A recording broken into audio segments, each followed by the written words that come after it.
दोस्तों, अगर कोई देश बिना युद्ध घोषित किए दूसरे देश पर हमला कर दे तो क्या वो इंटरनेशनल लॉ के अनुसार लीगल होता है? हाल ही में यूनाइटेड स्टेट्स और इजराइल ने ईरान पर स्ट्राइक्स लॉन्च की हैं, लेकिन अब पूरी दुनिया में एक बड़ा सवाल उठ रहा है, क्या यह हमला इंटरनेशनल लॉ के खिलाफ है? और सबसे शॉकिंग बात, एक रिपोर्ट के मुताबिक ईरान के एक गर्ल्स प्राइमरी स्कूल पर भी मिसाइल स्ट्राइक हुई, जिसमें लगभग 150 लड़कियां मारे गए और कई बच्चे घायल हुए। तो आज इस वीडियो में हम समझेंगे यूएस और इजराइल ने ईरान पर हमला क्यों किया, इंटरनेशनल लॉ इसके बारे में क्या कहता है और क्या यह हमला वॉर क्राइम माना जा सकता है। सबसे पहले समझते हैं कि यह स्ट्राइक्स क्यों हुआ। 28 फरवरी को इजराइल और यूनाइटेड स्टेट्स ने ईरान पर कोऑर्डिनेटेड स्ट्राइक्स लॉन्च की। इन देशों का कहना है कि ईरान न्यूक्लियर वेपन्स प्रोग्राम को आगे बढ़ा रहा था और यह ग्लोबल सिक्योरिटी के लिए खतरा था। इसी वजह से उन्होंने इस ऑपरेशन को कहा प्री एम्प्टिव स्ट्राइक, मतलब दुश्मन हमला करे उससे पहले ही उसे कमजोर कर देना।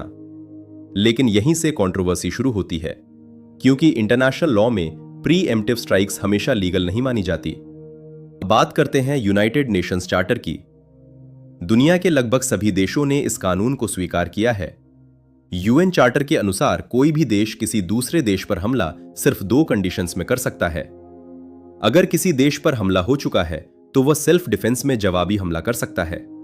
अगर यूएन सिक्योरिटी काउंसिल अनुमति दे तभी मिलिट्री फोर्स इस्तेमाल की जा सकती है। लेकिन ईरान ने डायरेक्ट अटैक नहीं किया था और यूएन सिक्योरिटी काउंसिल ने भी स्ट्राइक की अप्रूवल नहीं दी। इसलिए कई एक्सपर्ट्स कह रहे हैं यह हमला इंटरनेशनल लॉ का वायलेशन हो सकता है। अब बात करते हैं सबसे शॉकिंग घटना की। ईरान के शहर मिनाब में एक गर्ल्स प्राइमरी स्कूल पर मिसाइल स्ट्राइक की खबर सामने आई। इस हमले में लगभग 150 लोगों की मौत, कई बच्चे घायल बताए जा रहे हैं। अगर यह रिपोर्ट सही है तो यह मामला और गंभीर हो जाता है, क्योंकि इंटरनेशनल ह्यूमैनिटेरियन लॉ, युद्ध के समय कुछ स्पेशल लॉज लागू होते हैं जिन्हें कहते हैं इंटरनेशनल ह्यूमैनिटेरियन लॉ IHL। इन कानूनों के 3 मेन प्रिंसिपल्स होते हैं। मिलिट्री टारगेट्स और सिविलियंस में फर्क करना जरूरी है। अटैक इतना बड़ा नहीं होना चाहिए कि सिविलियन डैमेज ज्यादा हो जाए। मिलिट्री फोर्सेस को पहले से प्रिकॉशंस लेने चाहिए ताकि सिविलियंस की जान बच सके। अगर इन रूल्स का उल्लंघन होता है तो उसे वॉर क्राइम माना जा सकता है। क्या यह स्ट्राइक लीगल है? अब सबसे बड़ा सवाल, क्या यूएस और इजराइल का हमला लीगल है? एक्सपर्ट्स के अनुसार अगर ईरान ने हमला नहीं किया था, यूएन अप्रूवल नहीं थी और सिविलियन टारगेट्स हिट हुए तो यह अटैक इंटरनेशनल लॉ के खिलाफ हो सकता है। लेकिन यूएस और इजराइल का आर्ग्यूमेंट अलग है।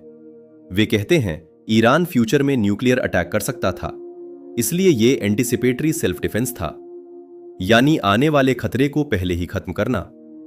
लेकिन यह कॉन्सेप्ट इंटरनेशनल लॉ में अभी भी बहुत कंट्रोवर्शियल है। इस घटना के बाद दुनिया के कई देशों ने चिंता जताई है। यूएन एजेंसीज और ह्यूमन राइट्स ऑर्गेनाइजेशंस ने कहा है अगर सिविलियंस को टारगेट किया गया है तो इसकी इंडिपेंडेंट इन्वेस्टिगेशन होनी चाहिए, क्योंकि इंटरनेशनल लॉ का मकसद है युद्ध को भी सीमाओं में रखना। तो दोस्तों, ईरान पर यूएस और इजराइल की स्ट्राइक्स ने एक बड़ा सवाल खड़ा कर दिया है। क्या पावरफुल कंट्रीज इंटरनेशनल लॉ से ऊपर हैं या फिर दुनिया को नए रूल्स की जरूरत है? आपका क्या मानना है? क्या यह हमला सही था या फिर इंटरनेशनल लॉ का उल्लंघन? अपनी राय कमेंट में जरूर बताइए। अगर आपको जियोपॉलिटिक्स और ग्लोबल कॉन्फ्लिक्ट्स की ऐसी ही डीप एनालिसिस चाहिए तो चैनल को सब्सक्राइब जरूर करें। हम मिलेंगे अगली वीडियो में।